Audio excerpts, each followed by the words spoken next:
Assalamualaikum warahmatullahi wabarakatuh. Selamat sore, mohon izin Pak Agus. Saya Rangga Laksana Ariananda, NPM 2506602009. Di sini saya akan memaparkan strategi three-pass approach untuk paper rujukan. Dengan paper yang saya rujuk berjudul Deep Learning Based Sperm Motility and Morphology Estimation on Stack Color Codes Motion Flow.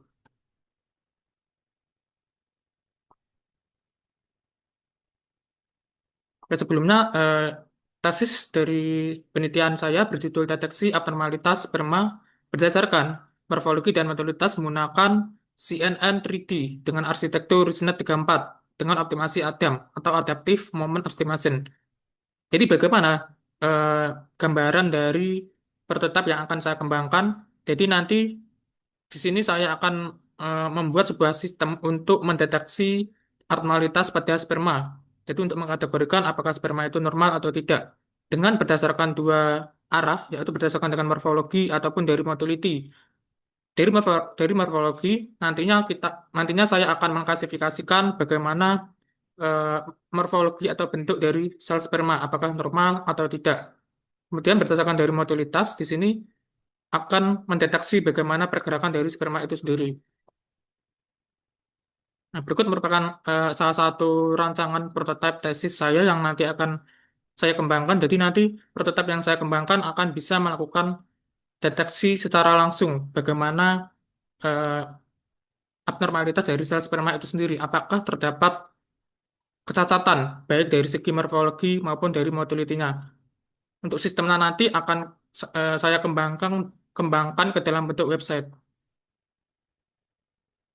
Untuk alur dari penelitian yang saya lakukan nanti, yang pertama akan dilakukan pengambilan data sperma, yang mana dilakukan pengambilan data secara eh, primer, dan nanti akan bekerja sama dengan Rumah Sakit Muhammadiyah Tuban. Lalu setelah data dikumpulkan, tahap yang kedua yaitu tahap persiapan data atau data preprocessing, dilanjutkan dengan tahap pemodelan dan tahap implementasi. Oke, sebelum saya melakukan penelitian, di sini saya akan menjelaskan bagaimana fondasi dari paper rujukan yang telah saya temukan. Jadi ini saya menemukan satu paper yang berjudul Deep Learning Based Spermatomotility and Morphology Estimation on Stack Color Codes Motion Flow. Jadi ini paper yang ada di Jurnal Informatics in Medicine Analog Scopus Q2. Dan selanjutnya di sini saya akan menerapkan dari tiga pass approach. Yang pertama ada first, first pass untuk mengetahui gambaran umum dan relevansi paper terhadap penelitian. Yang kedua ada second pass untuk mengetahui pemahaman konten utama tam- konten utama tanpa detail matematik kompleks. Kemudian yang terakhir ada third pass untuk analisis mendalam, replikasi, dan identifikasi celah penelitian. Untuk yang tahap pertama, first pass di sini tujuannya adalah untuk mengetahui bagaimana gambaran umum dan menentukan apakah dari paper yang saya rujuk itu relevan dengan penelitian yang saya lakukan atau tidak. Berikut merupakan langkah-langkah dari first pass yang saya lakukan. Yang pertama yaitu membaca judul abstrak dan pendahuluan. Berdasarkan dari paper yang saya rujuk, yang berjudul Deep Learning Based Permotility and Morphology Estimation on Stakeholder Codes Motion Flow, di paper ini membahas metode deep learning dengan menggunakan CNN 3D dan ResNet 34 untuk memprediksi bagaimana motilitas dan morfologi sperma menggunakan representasi baru bernama motion flow. Kemudian di sini saya juga melakukan eksplorasi terhadap dengan heading atau subheading yang ada di dalam paper tersebut untuk mengetahui apakah pembahasan atau topik-topik yang dibahas sesuai dengan penelitian saya. Jadi yang saya temukan di sini ditemukan beberapa metode seperti segmentasi, stacking, motion flow, 3D CNN, kemudian ada hasil dan kesimpulannya. Dan yang terakhir ada analisis visual seperti melakukan eksplorasi dan eh, pemahaman terkait dari gambar-gambar yang ada di dalam paper tersebut. Setelah saya lakukan eksplorasi untuk yang tahap pertama ini, di sini saya menyimpulkan bahwa paper yang saya rujuk ini sangat-sangat relevan dengan paper yang dengan penelitian yang akan saya lakukan. Karena di sini paper ini juga menggunakan data yang sama, topik yang sama yaitu tentang sperma dengan metode CNN 3D. Nah, kemudian juga di paper tersebut ada eksplorasi motion flow di mana dilakukan untuk mengetahui tracking atau pergerakan dari sel sperma itu sendiri. Nah, lalu bagaimana dengan hasil dari tahap pertama ini? Di sini saya dapat menjelaskan. Yang pertama ada isi dari paper tersebut. Di dalam paper tersebut mengusulkan metode baru bernama motion flow dan deep learning CNN 3 dimensi untuk motilitas. Nah, namun untuk morfologinya di paper tersebut menggunakan CNN 2 dimensi dengan arsitektur ResNet 34. Untuk kontribusi utama yang ada di dalam penelitian ini menonjolkan bagaimana performa dari motion flow itu dapat mengurangi noise. Model multi-head meningkatkan akurasi hasil yang lebih baik dibandingkan model baseline. Nah, kesimpulan yang dapat saya ambil, paper yang saya temukan ini layak untuk dibaca lebih lanjut karena sangat relevan dengan topik penelitian saya, yang mana di dalam penelitian saya akan fokus ke dalam deteksi morfologi dan motilitas dari sel sperma dengan menggunakan CNN 3D dengan arsitektur SNET. Nah, lalu untuk yang tahap kedua atau second pass, di sini dilakukan pemahaman terhadap dengan konten utama ya, yang tujuannya untuk mendalami bagaimana isi dari paper tersebut. Nah, lalu bagaimana dengan hasilnya? Untuk pipeline dari penelitian rujukan yang saya eh, pakai, yang pertama dilakukan di dalam paper tersebut dilakukan segmentasi dengan UNet. Nah, jadi untuk melakukan pengelompokan awal identifikasi bagaimana objek sperma. Kemudian yang kedua dilakukan tracking dengan neurocentroid yang menggunakan eh, jarak untuk mengetahui bagaimana jarak dan pergerakan dari sel sperma dengan menggunakan eh, centroid atau titik pusat. Kemudian yang ketiga di paper tersebut juga dilakukan motion flow generation yang bertujuan untuk mendeteksi pergerakan sperma dengan merepresentasikan gerakan warna. Kemudian diterapkan model deep learning. Untuk output dari second pass ini yang pertama ada problem statement yang mana ada permasalahan terkait dengan deteksi sperma yang dilakukan secara manual itu tidak efektif. Nah, karena lambat dan hasilnya tidak dapat divalidasi kebenarannya. Nah, maka diperlukan suatu sistem yang dapat meningkatkan efisiensi dan objektivitas tersebut. Lalu di dalam penelitian ini, maka mengusulkan segmentasi dengan motion flow yang diterapkan menggunakan CNN 3 dimensi maupun CNN 2 dimensi untuk melakukan analisis sperma baik morfologi maupun motologi. Hasilnya, motion flow meningkatkan akurasi MAE morfologi sebesar 4,1 dan motologi sebesar 6,8. Untuk step ketiga ada third pass deep dive analytics. Di sini eh, tahap ini dilakukan untuk mengerti bagaimana detail dari penelitian atau paper yang saya rujuk, sehingga saya dapat menemukan celah atau kekurangan dari paper tersebut yang nantinya bisa saya terapkan untuk penelitian saya. Yang pertama ada di dalam paper tersebut dilakukan optimasi dengan hiperparameter menggunakan optimasi Adam.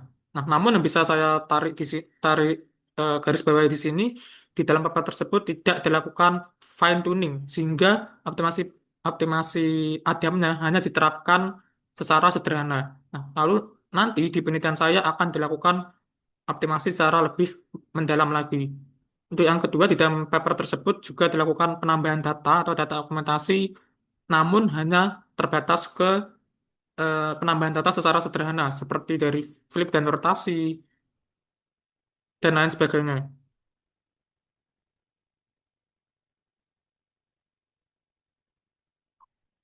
Untuk kritik yang bisa saya terapkan di dalam penelitian tersebut, yang pertama adalah dataset yang terbatas karena di dalam penelitian tersebut hanya menggunakan data Visem. Data Visem merupakan salah satu database yang dipublikasikan secara umum di website open source online, yang mana di dalam data tersebut dia kurang yang mana di dalam dataset tersebut terdapat 85 pendonor sel sperma dari warga Norwegia. Data ini diambil dari tahun 2007 hingga tahun 2013. Nah, kelemahan yang bisa saya tarik di sini, data yang digunakan masih terbatas dan masih menggunakan data dalam kurun waktu yang lama. Kemudian yang kedua, terkait dengan keseimbangan data di dalam penelitian tersebut tidak ada penimbangan data yang dilakukan. Nah, jadi data yang digunakan masih dalam distribusi yang tidak seimbang. Yang ketiga ada tracking sederhana yang diterapkan di dalam penelitian tersebut. Dan yang terakhir ada tidak adanya optimasi CNN. Nanti di dalam penelitian tersebut tidak ada suatu algoritma ataupun teknik khusus yang dilakukan untuk mengoptimasi dari algoritma CNN-nya. Jadi hanya mengoptimasi dari beberapa parameter saja. Untuk kelemahan tambahan yang bisa saya temukan, yang pertama untuk prediksi morfologinya di dalam penelitian tersebut masih menggunakan CNN sederhana, yaitu dengan arsitektur ResNet 34, namun diterapkan di dalam CNN dua dimensi.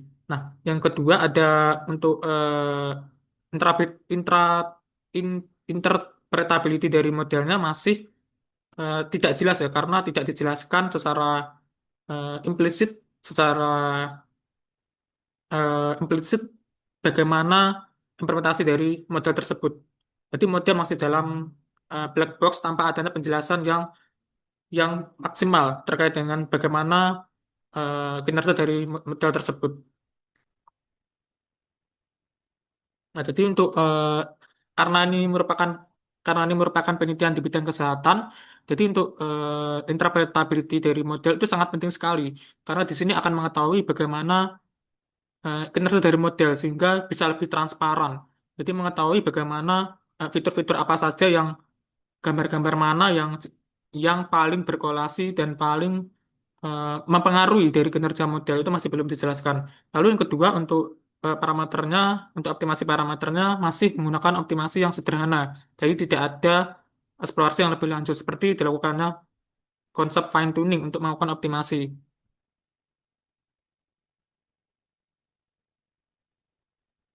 Nah, berikut merupakan riset gap dan peluang novelty yang bisa saya terapkan di dalam penelitian saya nanti. Yang pertama, dataset primer lokal. Jadi di dalam penelitian saya nanti saya akan menerapkan dataset secara langsung. Jadi dataset yang diambil diterapkan secara langsung yang saya dapatkan dari Rumah Sakit Muhammadiyah Tuban ataupun nantinya saya juga akan melakukan pengambilan secara data primer atau pengambilan secara langsung. Yang kedua, di sini saya akan menerapkan algoritma tiga dimensi CNN dengan arsitektur ResNet yang nantinya di dalam satu algoritma ini akan saya terapkan untuk mendeteksi morfologi maupun motilitas sekaligus sehingga akan lebih efektif dan efisien dibandingkan dari penelitian atau paper sebelumnya. Nah, lalu yang ketiga di sini saya akan menerapkan GMM integration. Nah, di sini digunakan untuk eh, mengurangi noise terkait dengan bentuk-bentuk sel sperma yang nantinya ini akan sangat berguna sekali untuk meningkatkan akurasi dari morfologi sperma itu sendiri. Karena dari data primer atau data secara langsung tentunya data yang data yang digunakan akan lebih memiliki noise yang lebih banyak. Data yang digunakan akan memiliki gangguan-gangguan yang berarti. Sehingga di sini nanti saya akan menerapkan algoritma GMM untuk memperjelas bagaimana gambar dari sel sperma itu sendiri dan untuk memisahkan bagaimana background dan untuk memisahkan sperma dari backgroundnya. Kemudian yang keempat, saya akan menggunakan CBAM attention. Nah, jadi CBAM attention merupakan modul yang bisa kita terapkan untuk melakukan optimasi dari algoritma CNN-nya. Karena dari penelitian sebelumnya hanya mengoptimasi dari parameternya, nantinya di penelitian saya nanti akan menerapkan CBAM untuk mengoptimasi arsitektur CNN-nya sehingga akan menghasilkan model yang lebih akurat dan efisien.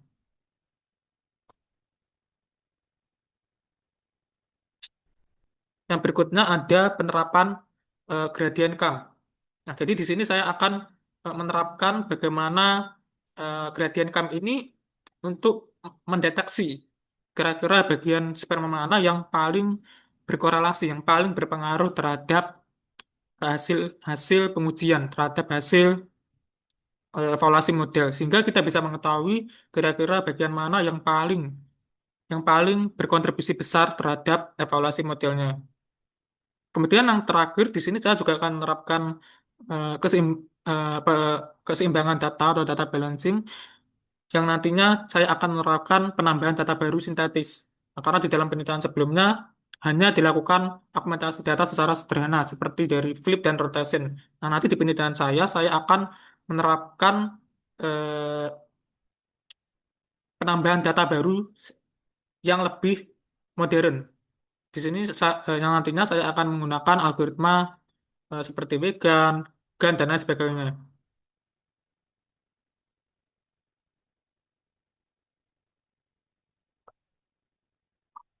Untuk kontribusi novelty penelitiannya, ya pertama data primer Indonesia. Jadi penggunaan data primer yang saya terapkan dari Rumah Sakit Muhammadiyah Tuban sehingga dapat meningkatkan relevansi klinis dan representasi populasi lokal. Yang kedua ada paparan yang lebih efisien di sini karena saya menggunakan satu arsitektur CNN yaitu ResNet 34 yang digunakan untuk mendeteksi morfologi maupun motilitas sekaligus sehingga menghasilkan paparan yang lebih efisien dan terintegrasi.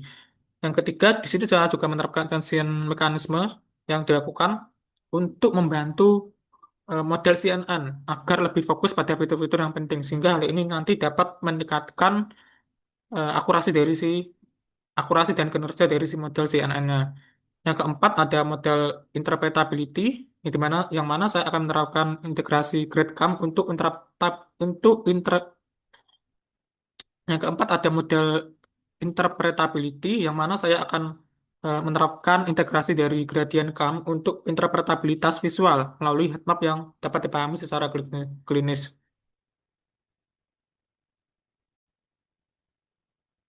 Nah, tab, berikut merupakan tabel perbandingan metodologi yang bisa saya ringkas dari aspek dataset. Dari paper rujukan menggunakan dataset Visem, data yang berasal dari sampel warga Norwegia. Nah, lalu di penelitian saya nanti saya akan menggunakan data primer dari Rumah Sakit Tuban ataupun data yang diambil dari eh, ataupun data yang diambil secara langsung. Untuk model di dalam paper rujukannya menggunakan model 3D CNN dan 2D CNN ResNet 34. Nah, lalu di dalam penelitian saya akan menggunakan satu arsitektur CNN saja yaitu ResNet 34. Hal ini tentunya nanti akan lebih efisien dan lebih eh, tidak terlalu kompleks sehingga bisa lebih mudah diterapkan. Lalu saya juga akan menerapkan CBAM yang mana arsitektur ini, modul ini nanti akan dapat mengoptimasi dari model CNN-nya. Nah, untuk optimasi parameternya di sini saya akan menggunakan Adam fine tuning. Nah, karena di dalam paper rujukan hanya menggunakan Adam standar, akan ada eksplorasi yang lebih baik untuk mengetahui bagaimana eh, otomasi Adam ini dapat diterapkan secara lebih kompleks lagi. Kemudian untuk interpretability, di dalam perujukan menggunakan black box yang mana tidak dijelaskan secara eksplisit, secara jelas bagaimana interpretability dari model itu. Nah, lalu di dalam penelitian saya akan menggunakan gradient camp heatmap. Nah, jadi tujuannya adalah untuk mengetahui di titik mana, di lokasi mana kira-kira dari sel sperma itu yang paling berkontribusi besar, yang paling memiliki fitur atau pengaruh yang sangat penting terhadap evaluasi atau performa dari model. Kemudian untuk penimbangan data di dalam paper rujukan ini tidak dijelaskan secara eksplisit terkait dengan penimbangan datanya. Lalu di dalam penelitian saya nanti akan dilakukan penimbangan secara argumentasi dan balancing.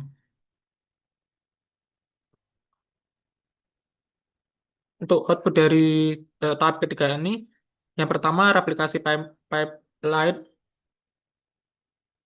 Untuk output dari tiga, ketiga untuk output dari pipeline mampu mereplikasi pipeline penelitian rujukan dengan pemahaman detail tentang setiap tahapan proses. Kemudian yang kedua, untuk identifikasi kelemahan, berhasil mengidentifikasi kelemahan dalam dataset, tracking, dan explainability yang dapat diperbaiki. Yang ketiga, untuk riset gap-nya, menemukan celah penelitian untuk data primer. Kemudian untuk modelnya 3D CNN ditambahkan dengan SIBAM dan interpretabilitas dengan gradient CAM, balancing data, dan optimasi ATM. Kesimpulan yang bisa saya ambil, analisis tripas terhadap paper rujukan telah memberikan pemahaman komprehensif dari gambar umum hingga detail teknis. Penelitian rujukan memberikan foundation yang solid dengan mesin flow dan deep learning. Namun terdapat beberapa area yang dapat diperbaiki. Kontribusi inovatif penelitian ini meliputi penggunaan dataset primer Indonesia, integrasi 3D CNN dengan sistem attention, implementasi gradient camp untuk interpretabilitas, serta optimasi data balancing dan hiperparameter Aten yang lebih baik. Sekian untuk pemaparan dari saya.